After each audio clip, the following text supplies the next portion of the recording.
So ఇప్పుడు మనం దవాబో medical school ఫౌండేషన్లో ఉన్నటువంటి లైబ్రరీకి వచ్చేసాము.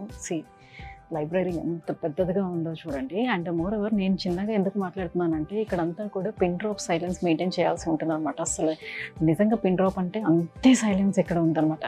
సో లోపల వీడియో చేసుకోవడానికి కూడా యాక్చువల్లీ అలో లేదు. సో ఎందుకంటే గట్టిగా మనం మాట్లాడడానికి అలో లేదు కాబట్టి సో ఈ కింద ఫ్లోర్లో అంటే ఇది కంప్లీట్గా 2 ఫ్లోర్స్ ఉంది మొత్తం లైబ్రరీ. సో కింద ఫ్లోర్లో అంతా కూడా స్టూడెంట్స్కి కావాల్సినటువంటి బుక్స్ అన్నీ కూడా రోజు అరేంజ్ చేసి ఉన్నారు. సో బుక్స్ ఎవరైనా తీసుకోవాలనుకుంటే సో మనం ఇక్కడ ఈ లైబ్రరీకి వచ్చి ఇక్కడే చదువుకుని వాళ్ళు వెళ్ళడం జరుగుతుంది. సో వాళ్ళు ఐడీస్ ఇక్కడ రిజిస్టర్ చేసుకోవడం జరుగుతుంది. వాళ్ళు రిజిస్టర్ నెంబర్ చెప్పిన తర్వాత వాళ్ళు ఏ బుక్స్ కావాలో ఆ బుక్స్ తీసుకొని ఇక్కడ చదువుకోవడం జరుగుతుంది. అట్ ద సేమ్ టైం మనం పైరోలో చూసుకున్నట్లయితే పైరోలో అంతా కూడా ఈ లైబ్రరీ ఉందన్నమాట. సో ఈ లైబ్రరీ ఏంటంటే కంప్లీట్గా డిజిటల్. సో అక్కడ కూడా సేమ్ వాళ్ళ ఐడీస్ని రిజిస్టర్ చేసుకోవాలి.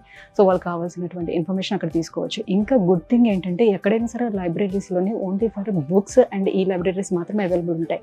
వేరేజ్ ఈ యూనివర్సిటీలో మనం చూసుకుంటే ఈ లైబ్రరీకి చుట్టుపక్కల అంతా కూడా నియర్లీ ఆల్మోస్ట్ ఒక 15 మనకి గ్రూప్ డిస్కషన్ రూమ్స్ కూడా ఇక్కడ కనిపిస్తున్నాయి అనమాట. సో అందులో ఏంటంటే ఎవరైనా బుక్స్ తీసుకొని సో దాని గురించి సంబంధించి ఏమైనా డిస్కషన్స్ చేసుకోవాలి, ఒక 3-4 కలిసి లేదంటే ఎనీ ఫ్యాకల్టీ తోటి డిస్కషన్ చేసుకోవాలన్నా కూడా సో ఆ రూమ్స్ అనేది వాళ్ళకి పనికొస్తాయి అనమాట. అలా ఒక 15 రూమ్లు ఇచ్చారు. అందులోనే పెద్ద పెద్ద స్క్రీన్స్ని కూడా ఏర్పాటు చేయడం జరిగింది. సుమారుగా ఒక 8 మెంబర్స్ వరకు కూర్చొని అక్కడ గ్రూప్ డిస్కషన్స్, ఒక స్మాల్ గ్రూప్ డిస్కషన్ చేసుకోవడానికి కూడా అవైలబుల్ ఉందన్నమాట.